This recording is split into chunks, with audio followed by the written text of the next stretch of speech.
Crispy on the outside, juicy in the inside. So ngayon guys ay magluluto ako ngayon ng special fried chicken. Mas crunchy pa siya kaysa sa regular na chicken na nilalagay lang sa mantika at walang mga seasoning. Pero yung mga seasoning lang is salt at saka paminta. Pero yung ating special fried chicken ay sobrang crispy. Crispy on the outside, juicy in the inside. Tapos nagluto na rin ako ng gravy as a pangsawsaw. Talagang worth it talaga tong aming hapunan ngayon. Kahit matagal gawin, at least worth it pa rin sa sobrang sarap at crunchy nito. Kaya kung gusto nyo malaman ang ingredient, tara na! Kung alam niyo naman na hindi kakasya ang mga chicken sa pag nagkakainan nyo, ay simple na pwede nyo siyang hatiin. Or kapag kasyang-kasya ito sa pamilya nyo, ay pwede nyo naman i-butterfly cut. What I mean is sa butterfly cut, is ikakat mo lang yung breast, hindi nahahatiin. At pagkatapos naman yan, ay iwawash muna natin ang ating chicken para maiwasan tayo sa mga germ. Kailangan talaga, maigi talaga kayong maglinis ng inyong mga chicken para iwas-iwas na rin tayo sa mga sakit. Lalong-lalo na mauso ngayon ang sakit. After naman hugasan, ilagay sa palanggana. Kung kalahati ang inyong pipituhin, ay maghanda kayo ng mga 6 na kalamansi. Kung buo naman, ay maghanda kayo ng 10 para sa ating chicken. Isa din ito sa mga pampalasa din sa ating mga chicken. Mahiwalay nyo ang kalamansi seeds at saka yung juice ng kalamansi, ay simply get a strainer. At i-pour nyo lang to sa strainer at maghihiwalay na talaga yan. After natin ilagay ang ating calamansi juice, ay maghanda tayo ng 1 kutsarang patis. Every side po ha. So it means kailangan natin ng 2 kutsara na patis. After nan, maglagay kayo ng maraming paminta. Lagay nyo sa every sides or parts ng ating chicken para naman maging malinamnam. The more the paminta, mas lalong sasarap ang ating chicken. Finilip na natin, ay ilalagay na natin yung 1 kutsarang patis sa other side naman. At hihimas-himasin nyo. After nan, maganda tayo ng magic sarap. Dapat guys, kapag maglalagay tayo ng magic sarap,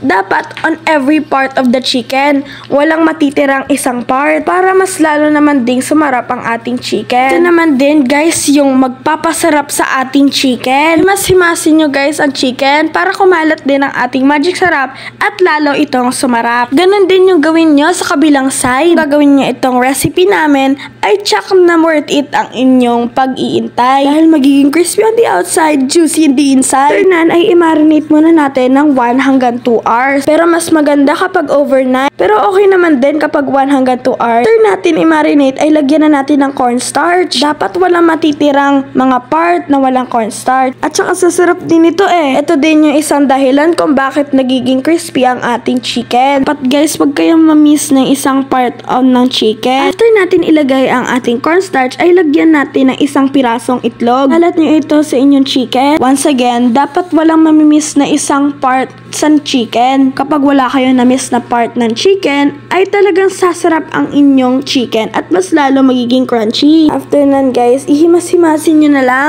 para maging juicy naman ang ating chicken. After naman nan, maghanda kayo ng harina at a breading mix. Kahit anong breading mix guys, pero akin pinili ko is crispy fry. Ipagsama nyo ang harina at saka crispy fry para mag-double din ang ating crunchiness ng ating chicken. At don't forget guys na i-mix nyo itong dalawang to para mas lalong sumarap ang ating coating. Mabat ka ba hanggang dito? Follow naman and share. After natin i-mix ang breading mix at saka harina, ay ilagay nyo na ang chicken dito. Like I said for a million time, don't miss any parts of the chicken para mas maging crunchy naman ito.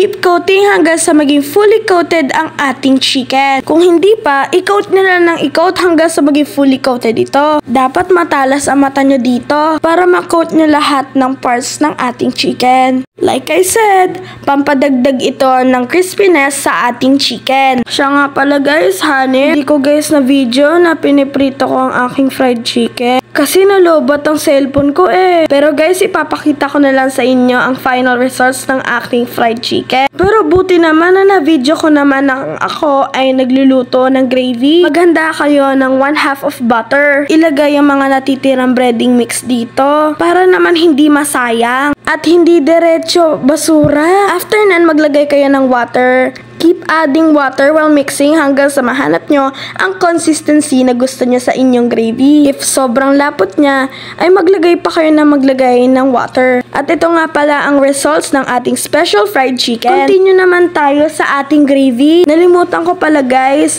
if nahanap nyo na ang consistency ng gravy na gusto nyo, is maglagay kayo ng toyo at mga paminta. Pampadagdag lasa na rin kasi ito At mas lalong sasarap pa ang inyong gravy. Optional naman din ang paggawa nito. Pwede nyo naman ito i-match ng toyo na may sili if gusto nyo sa maanghang. Intayin nyo na lang guys na kumulo at pagkatapos naman kumulo ay isarado nyo na ang inyong tangke at kalan. At ito naman kung paano magluto ng gravy. Since napadami ang gravy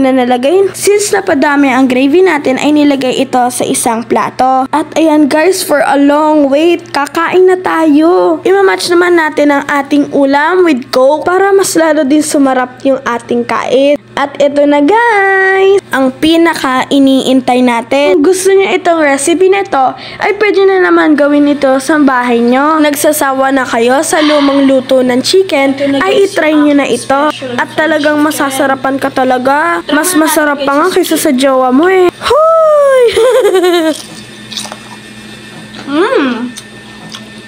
Guys, narinig nyo ba yung crunch sound na yon? Talagang crispy talaga ang ating niluto. Kaya masasabing, success ang ating pagluluto. Kahit madami itong ulam namin, ay naubos namin sa sobrang sarap. Dalawa lang kami ni Mama na nandito. Pero sa sobrang sarap ng ating special fried chicken, ay naubos namin ito. At with our homemade gravy, dahil sa ating gravy, ay mas lalong pinasarap ang ating special fried chicken. Crunch test!